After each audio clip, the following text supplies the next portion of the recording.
नमस्कार सांग माने मु अमेश सर समस्त को वेलकम करछि सीकेएस केयर को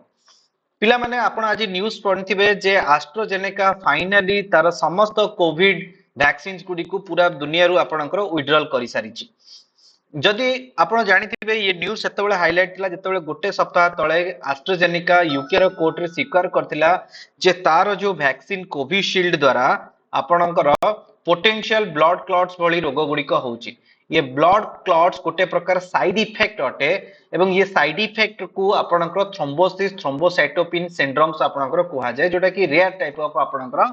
गोटे डिजीजेस ये डिजीजेस द्वारा आपणकर साधारणतः कोन हेताय ना सिवियर परसिस्टेंट हेडाक हेताय ता सहित आपणकर blur vision shortness of breath chest pain leg swelling एवं आपणकर एब्डोमिनल पेन भेली आपणकर रोग गुडी को देखा जाय साधारणतः किछि दिन भितर देखा जाउतला कि जो माने आपणकर कोविड वैक्सीन्स नैथिले सेमानंकु आपणकर हार्ट अटैक होतला एवं ये हार्ट अटैक द्वारा आपणकर कोन होतला ना सेमानकर मृत्यु होतला तो ये मृत्यु एवं ये सब घटना गुडी को आजिर जो निर्वाचनी महले सेतबेले आपणकर गरम हे उठिला जेतबेले बीजेपी आपणकर गोटे अभियोग नै कि आसिला जे एस्ट्राजेनेका रो वैक्सीन बनेबा कंपनी सेरम इंस्टीट्यूट ये कौन करची ना बीजेपी को आपणकर सबुठु अधिक चांदा देइची तेनु बीजेपी द्वारा परिचालित नरेंद्र मोदी को सरकार कौन एक फेवर पाई कि एस्ट्राजेनेका एवं सेरम इंस्टीट्यूट प्रस्तुत वैक्सीन को सटीक भाव में परीक्षण करि नथिले ये सबुर कथा आमे आज चर्चा करिबा पिला माने ये कथा बुझिबा पूर्व हमको बुझिबा को पड़िबो जे ये सबुर मूल कारण कोन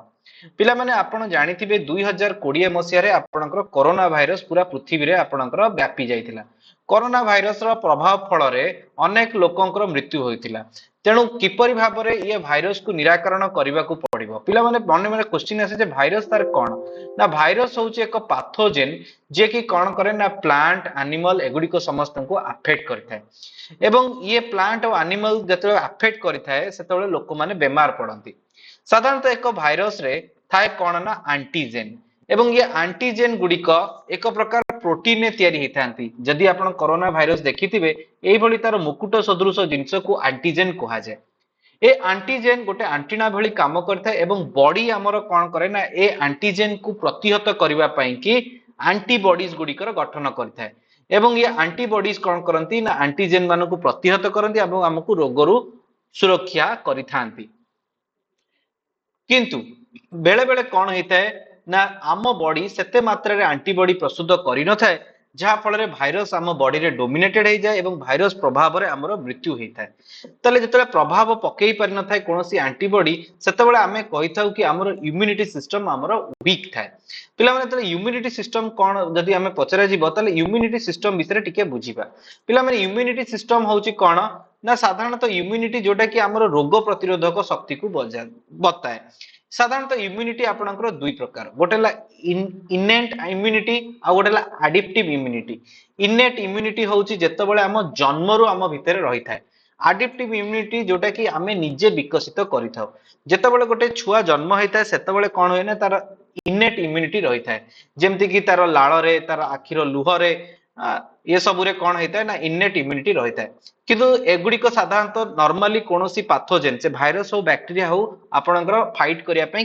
कैपेबल थांती किंतु बेले बेले कौन हुए ना भाइरस गुड़िक अत्यंत शक्तिशाली हे उठंती एवं से माने कौन करंती ना ये इनेट इम्यूनिटी को सरप्रेस कर दियंती जहा फल रे कौन हुए ना एडिप्टिव इम्यूनिटी रो आवश्यकता पड़ी थाए एडिप्टिव इम्यूनिटी होची नेचुरल एवं आर्टिफिशियल हेइथाए एडिप्टिव होची जोटा कि आपनकर माठ रो आसी थाए किंबा बॉडी निज भितरे कौन करथाय ना इम्यूनिटी पाई कि लढिया पाई कि प्रक्रिया सृष्टि करथाय जहा को हमें देखिथाउ कि बेले बेले हमकु विभिन्न इन्फेक्शन रोग होइते एवं इन्फेक्शन रोगरु हमें कौन करथाउ ना निजे निजे कौन होइताउ ना रोगरु मुक्ति पाइथाउ without consuming any type of medicine किंतु बेले बेले जेतेबेले ये आहुरी तीव्रतर हे जाय सेतेबेले हमकु आर्टिफिशियल वे रे हमकु इम्यूनिटी सिस्टम डेवलप करिया को पड़े एवं से आर्टिफिशियल वे जते आमे करिथाउ सेतेबेले हमर सृष्टि हुए हमर एक्टिव इम्यूनाइजेशन प्रोग्राम बा जोथरे कि आमे इथरे आसी थाए कोन ना वैक्सीनेशन प्रोग्राम कोविड 19 एक सेही भली एक शक्तिशाली भाइरस थिला ए शक्तिशाली भाइरस को प्रतिहत करिया पई कि वैज्ञानिक माने आपनकर कोन करथिले ना मनुष्य शरीर रे एक दुर्बल भाइरस को पुरेबा परिवर्ते एमाने कोन करथिले ना एक मांकड़ मध्य रे भाइरस टी को इंजेक्ट करथिले ମାଙ୍କଡ ଠାରୁ ଯେତେବେଳେ ଭାଇରସ ଇଞ୍ଜେକ୍ଟ ହେଇଥିଲା, ଭାଇରସ ବିହାଫ ରେ ମାଙ୍କଡ ଭିତରେ ସୃଷ୍ଟି ହେଇଥିଲା ଆପଣଙ୍କର एडिनो भाइरस। ये एडिनो भाइरस एक सुप्त प्रकार आपणकर भाइरस अटिथिला एवं ये एडिनो भाइरस को ही आपणकर इंजेक्ट करा जायतिला। जेतेबेले कोनोसी एक भाइरस कोनोसी बॉडी रे आपणकर इंजेक्ट करा जाय सेतेबेले बॉडी रे दुई प्रकार सेल आपणकर सृष्टि हुए, टी सेल एवं बी सेल। हला टी सेल एवं बी सेल को कंबाइनली कहा जाय किलर सेल। ये कौन करती ना साधारणतः किलर सेल गुड़िक आपणकर भाइरस विपक्ष रे निजर एंटीबॉडीज क्रिएट करती एवं एंटीबॉडीज क्रिएट करिकरी भाइरस को कौन करती ना मारी देई थांती अर्थात ताको सरप्रेस करि देई थांती। एटा नॉर्मली आपणकर हेइथाय, किंतु भाइरस बेले बेले जतले शक्तिशाली हेई उठे सेतेबेले कौन हुए ना आमे कौन करू ना एक दुर्बल भाइरस आमे इंजेक्ट करथाउ। किंतु कोरोना विषय जदि आमे चर्चा करिबा, कोरोना भाइरस रे आपणकर मनुष्य भितरे डायरेक्टली आपणकर भाइरस इंजेक्ट करा जेनतला पैसिवली अर्थात जेनेटिक मॉडिफाई करिकरी आपणकर भाइरस इंजेक्ट करा जायतला। जेनेटिक मॉडिफिकेशंस करिकरी आपणकर भाइरस इंजेक्ट करा जायतला। किंतु पिला माने मन रखिबा त जेनेटिक मॉडिफिकेशन सदा बेले सठिक हे नथाय। जेनेटिक मॉडिफिकेशंस करिबा द्वारा आमे सिना सही समय रे कोरोना ठार मुक्ति पाइथिलु, किंतु कोरोना रो ये जेनेटिक मॉडिफिकेशन आम भितरे देखैथिला सीरियस कॉम्प्लिकेशंस, जहा फल रे लोक मानकु ब्लड क्लॉट भली समस्या गुडी को सम्मुखीन होबाकू पड़िथिला। किंतु ये वैक्सीन आपणकर कौन हेतिला ना वैज्ञानिक सम्मत रूप से सरकार आपको घोषणा करथिले जे एक सुरक्षित वैक्सीन। एइथरे ही हमर किछि ना किछि त्रुटि रहि जाइथिला। ये त्रुटि काहे कि हला साधारणतः त्रुटि को बुझिया को हेले हमको कोनोसी वैक्सीन रो अप्रूवल प्रोसीजर को हमको बुझिया को पड़िबो। नॉर्मली कोनोसी वैक्सीन जेतबे मनुष्य को भितर इंजेक्ट करा जाय तार चारोटी फेज थाए। गोटे हला प्री क्लिनिकल फेज जोठी कि जणे किबा दुई जण लोकन को कोन करा जाय ना आपणकर वैक्सीन दिया जाय।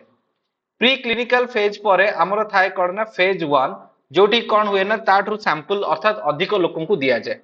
फेज 3 रे आपणकर कोन हुए ना आहुरी सैंपल बढ़ा जाय एवं फाइनल फेज 4 रे आपणकर ह्यूमन मानक भितरे कमर्शियली आपणकर बंटा जाय था। कोविड 19 रो व्यापकता देखिकरी बहुत सारा देश माने वैक्सीन मानकू इमरजेंसी अप्रूवल देइथिले, किंतु भारत रे इमरजेंसी अप्रूवल रो कोनोसी कांसेप्ट नाही। भारत रे अछि एक्सीलरेटेड वैक्सीन डेवलपमेंट टाइमलाइन अर्थात एक्सीलरेटेड वैक्सीन अप्रूवल, जाकू आमे एवीए कहिताउ, एक्सीलरेटेड वैक्सीन अप्रूवल। ये एक्सीलरेटेड वैक्सीन अप्रूवल कोन हेतै ना आपणकर फेज 1 फेज 2 पर ही आपणकर कोन हे जाय ना आपणकर वैक्सीन को लोक मानकू दे दिया जाय थाए। ओके, कोरोना क्षेत्र रे से कोविशील्ड क्षेत्र रे भी सेया हेतिला एवं आर अप्रूवल दे दिया हेतिला। लॉन्गर पर्सपेक्टिव रे जतरा आमे देखिलु जे आपणकर जेतबेले याकू दिया गला मनुष्य भितर शरीर भितर दिया गला इथरे कोन हला ना आपणकर व्हाइट ब्लड सेल्स रु आपणकर कोन हला एंटीबॉडीज गुडी को सृष्टि कले एवं पेशेंट कोन कला ना आपणकर एंटीबॉडीज थ्रू रे ये भाइरस को न्यूट्रलाइज करिबारे सक्षम हेतिला। किंतु किछि दिन वर्ष पर आज ए घटनाटी 2020 ठारू स्टार्ट हेतिला, आज हेलानी 2024 मसिया। ए विगत 4 वर्ष भितरे आमे देखिलु जे आपणकर सीरियस आपणकर देखा जाउची